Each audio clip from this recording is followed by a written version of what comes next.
আমি আজকাল ক্লায়েন্টের বাড়ি পৌঁছতেই পারবো না, কোনোভাবে পসিবল না। অনেকটা হেঁটে এসছি, ও তো হেঁটে আসেনি, তাও ওর নাকি কষ্ট। এই দিনটা মনে পড়ে গেল, শুধু সময়টা একটু আলাদা। Good morning everyone, welcome back to my channel. আমি সুস্মিতা, তোমরা একটু ডেইলি ব্লগ বাই সুস্মিতার একটা ব্লগের সবাইকে স্বাগত জানাই। আর হ্যাঁ, সকাল সকাল উঠে কোনো কাজ মানে কি বলবো, আমি হাতে না নিলে ঠিক হয় না। মেন ব্যাপার হচ্ছে এটা। তো কাজ তো করতেই পারছি না, মানে এত টেনশনের মধ্যে না সব কিছু এলোমেলো হয়ে যাচ্ছে। আর সকাল থেকে উঠে আমি কাজই করে যাচ্ছি। কালকে ও বাড়ি থেকে এবারই এসেছি, রাত 12টা পর্যন্ত মেকআপের ব্যাগ গুছিয়েছি। এই যে মেকআপের ব্যাগ, হেয়ারের ব্যাগ গুছিয়েছি। এখন আমি আইব্রোজ করতে বসেছি, তার কারণ হচ্ছে একদমই সময় হচ্ছে না যে আমার আইব্রোজটাকে করব। তো আজকে যেহেতু আমার কাজ আছে, তো হুটো পাটা করে আমাকে এসব করতে হচ্ছে। তো কালকে একটা নেল এক্সটেনশনেরও কাজ ছিল, মানে সেই জন্যই হয়তো একটুখানি শিডিউলটা উল্টোপাল্টা হয়ে গেছে। তো এসেই আর কি এক্সটেনশনে বসে গেছি। তারপর মেকআপের ব্যাগ গোছানো মানে সাংঘাতিক ব্যাপার। যেহেতু ট্রলিটা নিয়ে যাচ্ছি না, আরও মাথাতে চিন্তা থাকে যে কী নিলাম কী নিলাম না। যেহেতু বৃষ্টির সময় ট্রলি নিয়ে গেলে না, মানে আমার ট্রলিটা পুরো ভিজবে, মানে এর জন্য দুটো ব্যাগ নিয়েছি। যেহেতু মৌসুমি আমার সাথে যাবে, মৌসুমি তোর নাম ঠিক বললাম তো না মৌমিতা, জানি না, ব্লগ দেখলে আমাকে মারবে, কারণ ও আমার কাছে মেকআপ শিখেছে, এখন নেল এক্সটেনশন শিখছে, বিউটিশিয়ান শিখছে, বাট আমি ওর নামটাও ঠিকঠাক ভালোভাবে জানি না। অ্যাকচুয়ালি আমার সম্পর্কে বৌদি হয়, মানে দুঃসম্পর্কেরই, বাট বৌদি হয়। তো সেই জন্য নামটা অতটা মনে থাকে না, হয় এটা।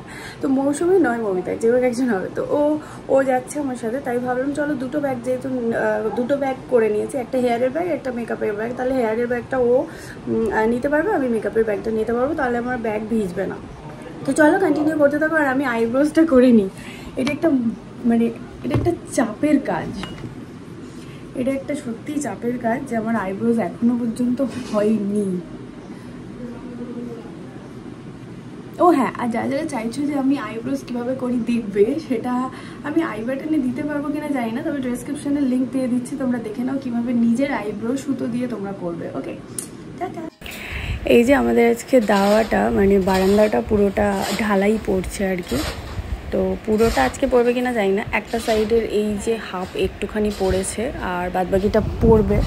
তো পুরোটা হবে কিনা আমি জানি না, দেখা যাক কতদূর কী হয়।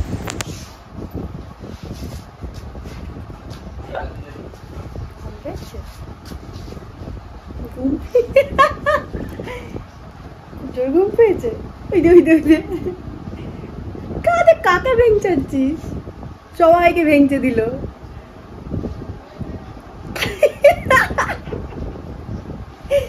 হয়ে গেছে ভেঙচানো? আচ্ছা, আর হবে।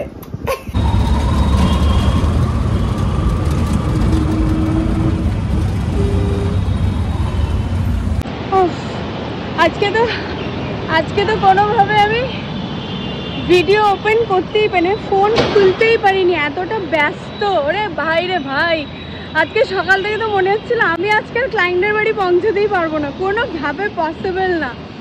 মানে সে যেন কি একটা যেন ছটপটানি। মানে তোমার ওদিকে কাজ চলছে, এদিকে মেয়ের প্রত্যেকটা জিনিস করে আসা, গরম জল, খাবার, দুপুরের খাবার, ওকে স্নান করানো, ওষুধ খাওয়ানো, মানে যাবতীয় কাজ বাজ করে তারপর নিজে স্নান করা, নিজেকে রেডি করা। ও ভাই রে। তো এখন এই যে চলেছি, ও দাঁড়িয়ে আছে, আমি হাঁপাচ্ছি প্রচণ্ড, ও দাঁড়িয়ে আছে মাঝের হাটে, আর আমিও হেঁটে যাচ্ছি। দুটো ব্যাগ নিয়ে ভাবো তো আমি কেমনভাবে হেঁটে যাচ্ছি। চলো কন্টিনিউ করতে থাকো। আর এর সামনেই যে ট্রেনটা আছে সেটা তো পাবো না, টাইম অনুযায়ী ওই ট্রেনটা কোনোভাবেই পসিবল না। এবার গিয়ে আমাদেরকে স্টেশনে বসে থাকতে হবে শুধুমাত্র আমার জন্য, তার কারণ 1 ঘন্টা পর ট্রেন আছে। ও মা গো,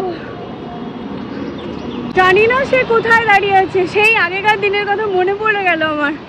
আমি যখন হাসনাবাদে ক্লাস করাতে যেতাম, তখন তারাতলা থেকে মাঝেরহাট ট্রেন ধরার জন্য আমি হেঁটে যেতাম। সেই দিনটা মনে পড়ে গেল, শুধু সময়টা একটু আলাদা। ওটা যেতাম সকালবেলা, একদম ভোরবেলা, 5টা, 5:30, কোনোদিন 6টা, আর এখন যাচ্ছি দুপুরবেলা 12টা। তো চলো, আপাতত এসে গেছি মাঝেরহাট, আর একটু। আমরা দুজন বাড়িতে খেয়েছি আর মোটা হয়েছি, যার ফল এখন ভোগ করছি।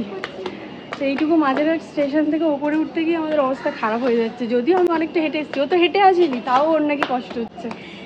আমি দুটো ব্যাগ নিয়ে হেঁটে হেঁটে এসে আমার অবস্থা খারাপ, আর ও না হেঁটে এসেই বলে আমার অবস্থা খারাপ। বাবা আবার নামতে হবে। উঠেছি আর নামার দরকার নেই। ও মা, তো উঠে গেছি। এই আমি নামবো না, কটা ছবি তুলবো তারপর।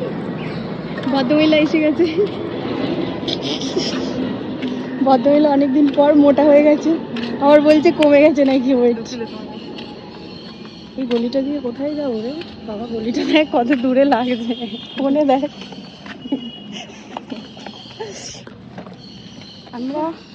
আমরা যেমনভাবে বেরোই তার থেকে 3 গুণ ভাড়া হয়ে যায়, তারপর ক্লায়েন্টের বাড়ি ঢুকি। এই যে ক্লায়েন্টকে সাজাতে বসে গেছে, আর মুন হঠাৎ করেই চলে এসেছিলো। তো মুনের ব্যাপারে বলাই হলো না যে কিভাবে এসেছিলো না এসেছিলো। আসলে এত ব্যস্ততার মাঝখানে না সবসময় ফোনটা ওপেন করা না, মানে ভুলে যাই মেন কথা। মুন এমনিই চলে এসেছিলো, আর ও এসেছিলো অনেকদিন, দেখাও হয়নি, দেখাও হয়ে গেলো, বেশ ভালো লাগলো।